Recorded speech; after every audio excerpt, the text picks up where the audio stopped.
Feeling sorry for yourself in your current condition is not only a waste of energy, but it's the worst habit that you can have. I heard this from a quote from Dale Carnegie. And when I think about that in my current situation and things that have happened in my life over the last 20 years, there's been ups, there's been downs. And, we are quite fast to beat ourselves up for the things that we didn't do right, for the things that didn't go the way we wanted it to go. And a lot of that comes down to expectations. I see so many people that they want to get this job interview. They go for this job interview and what happens? They don't get it and they beat themselves up like it's the end of the world. Sometimes when things happen, they happen for a reason. Sometimes the universe is trying to redirect you to something else. A good mentor and friend of mine, Sharon Letty, she said, one door has to close in order for another door to open. And she's absolutely right. I've got a message for you. For those of you, if you're watching this, if things aren't going your way, if you haven't quite achieved the goal that you wanted to achieve, maybe it's taking a little bit longer than you wanted to take, then these are some of the things you want to think about. The first thing is, whatever happens, happens. There's nothing you can really do about it, right? It's happened. As long as you know that you have put your best effort into it, as long as you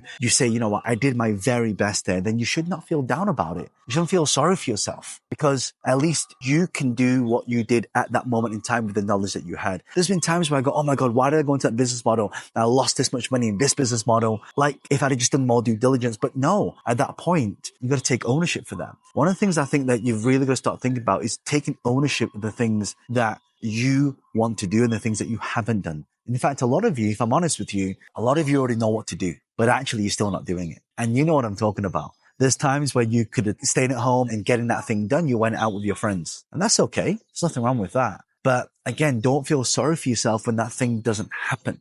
There's been times where, many, many years ago, I don't think I've ever told anyone this, but I always wanted to be in films and be in commercials and TV. And I guess at the beginning of my journey in my teens, I struggled a lot to get there. And I was like, why did I go for this audition? And then no one actually casted me. And it was just like rejection after rejection after rejection after rejection. But here's the key. It's about learning from that step beforehand. For all of you right now, beating yourself up is not the best thing to do because it's exerting energy. It's kind of like when a problem happens.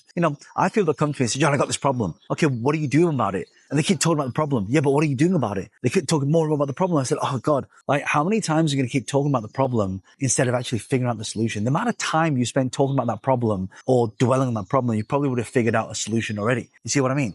Feeling sorry for yourself is not the best use of your time. Now, don't get me wrong. I mean, there's times where I, do a keynote and I don't get a standing ovation or, that I get this like half energy clap that, oh, well, they didn't enjoy that. And I walk off stage and then in the speaker world, when speakers get like this, we say, oh, as a joke, we say, we need to watch that person. We need to watch that speaker, like really take care of them in case they do something stupid. That's just the way the cookie crumbles. In fact, all of these setbacks and all the things that happen to you, actually, if you think about it, make you better. Right? They make you grow a little bit better. That just 1% wanting to achieve more and to be a little bit better. It almost gives you the motivation. It's almost like you have to get knocked down a lot of times in order to get back up stronger. That saying, I'm sure you've all heard the song, what doesn't kill you makes you stronger. And so if I say to all of you right now that you actually have a lot of potential and by dwelling on what didn't work, and now by thinking about what should be work, that's what I do all the time. Like I'll go into a business model and I'll try it. Doesn't work. Okay. I beat myself up. And by the way, it's okay to do that for a short space of time, but don't let it drag out. You don't want to feel sorry for yourself because you made a mistake, because something happened. Like don't let that consume you. The problem is when it starts consuming you,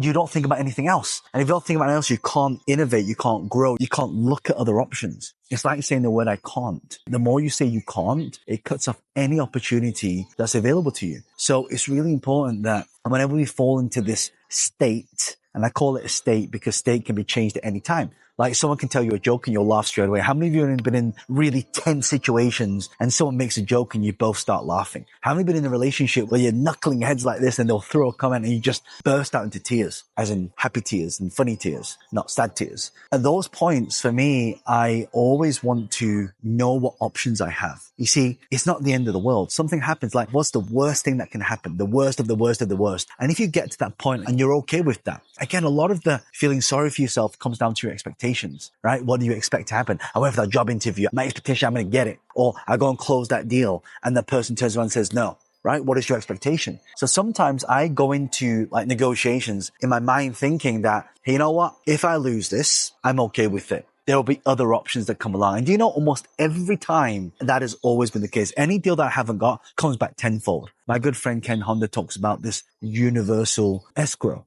right? And the escrow is anything we lose, it goes into this escrow of goodwill and it gets paid back to us. I still remember that. That's been one of the biggest lessons that I've learned in life, is that sometimes things have to happen to you to teach you a lesson. Sometimes that lesson, even though it costs you a little bit then, and you feel down, you feel sorry for yourself, you keep beating yourself up, actually is preparing you for what's about to come. And I give you this message because I see too many people 6 months after I've seen them, like, hey, how are you doing? Oh, yeah, I'm still down. And I remember that person did to me. It's like, God, you're dragging things from 6 months ago, a year. I mean, some people keep them for decades. And I know a lot of you know what I'm talking about. If you've ever been in relationships with your partner can remember something 20, 30 years ago like it happened yesterday. You know what I'm talking about. I want you to start embracing that this will happen and it will be a state of flow of what you will soon deal with. That's why they say, if you look at the comfort zone, your comfort zone, the solution to every single one of your problems lies actually. So let's say your comfort zone is like this, right? The solution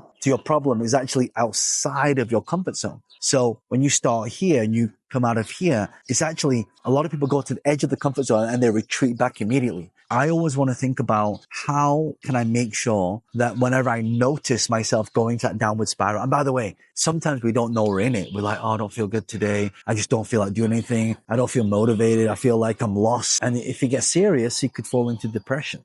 But then when you think about this, if you look at stress, for example, a lot of people, when they beat themselves up, they feel really stressed. And the problem with stress, it creates a lot of cortisol. It creates a lot of acidity in your body. When it creates acidity in your body, it floods through your body and now you start feeling you're more susceptible to getting sick. And when you get sick, so it's kind of like this downward spiral. So at the point where you start noticing it, once you finish watching this video, I want you to actually write down all the times that you felt sad, you felt down, you felt sorry for yourself, like you keep beating yourself up. And then what we do is we always look for that comfort, don't we? Actually, that's not always the best thing to get comfort. Why? Because it creates what we call a negative anchor. If you ever feel sad, again, if you've got kids, you know what I'm talking about. They want more attention from you, so they play up. They start to have tantrums, and then you go and give them more attention. And when you do that, sometimes it's not the best thing to do because you're creating the anchors. When I cry, you come, you get cuddled, right? It's the same when we're adults. Have you heard the saying that misery loves company? It's the same thing. We have to stop ourselves. And we need to interrupt that pattern. Every time we start feeling, we need to interrupt it. And the way we interrupt it, first of all, being aware, we notice that we're going into that. The second thing is, okay, now that this has happened, what options do I have? So look at all the different options. And then the third thing is pick one of the options and do it. Because what happens is when you get into that state of feeling sorry for yourself, you're not productive, you don't take action, you basically just sit there and mope.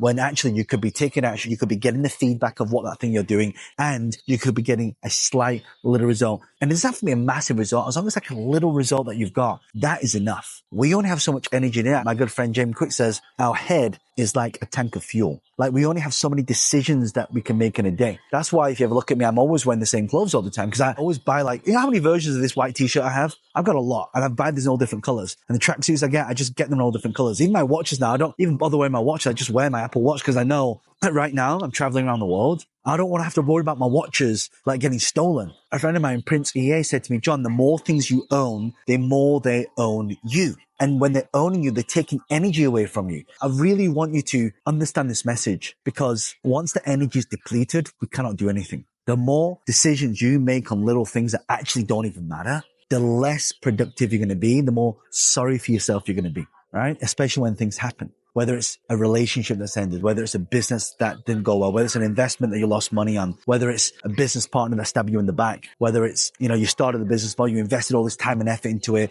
or maybe you flew halfway around the world to have a meeting with somebody and that person didn't show up, or they didn't show up like they say they were going to show up. Expectations. Stop feeling sorry for yourself. Turn that sorrow energy into positivity. Turn it into something that will make you the bigger version of you. Every time I do business, I always expect that something will happen. And I'll try and look at not just a plan A, plan B, plan C, plan D. I always say to my team. So every time I do a keynote event, I'm speaking on these big events in front of thousands of people around the world. They're always preparing, okay, if John does this, do this. If John does that, do that. Now, of course, you can't prepare for everything, right? It's funny because I went to a temple today and here in China right now, I'm learning about empresses and emperors. There was this empress who was so scared of being poisoned that every time she'd have a dish, there'd be 127 dishes for every single meal. And she would only take 2 scopes of one of these 127 dishes. That's why she would never get poisoned. I use it as a metaphor because they build in the context of what I'm telling you right now can really make a difference to your life. Imagine right now if all the times you felt sorry for yourself, you were beating yourself up because things didn't work. Imagine if you converted that and you did the opposite, that actually you hit it head on. That's why they say if you have a problem, if you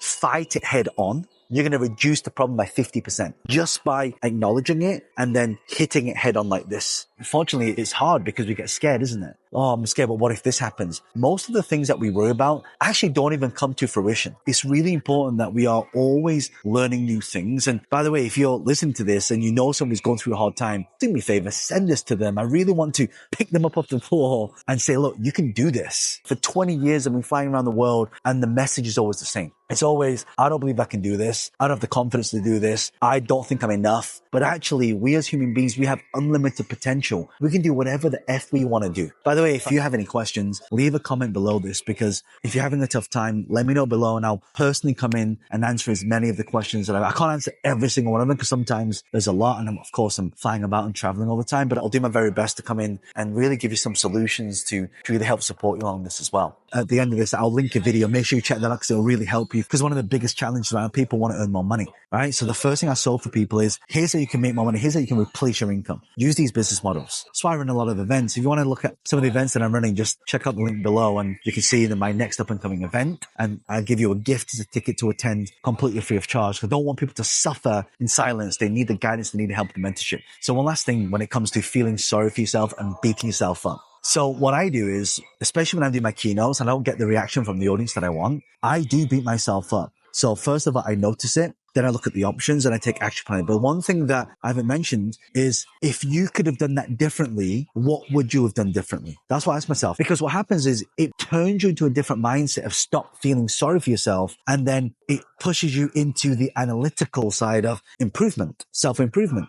So by just asking that one question, if I did that again, what would I do differently? And when you answer the question, it switches your mind from feeling sorry for yourself, beating yourself up, to now self-improvement, and that 1% that will lead to 1,000% increase. So make sure that you follow these steps, and I promise you, your life will be 10 times better. Check out this video here now, because that'll make a difference to your life.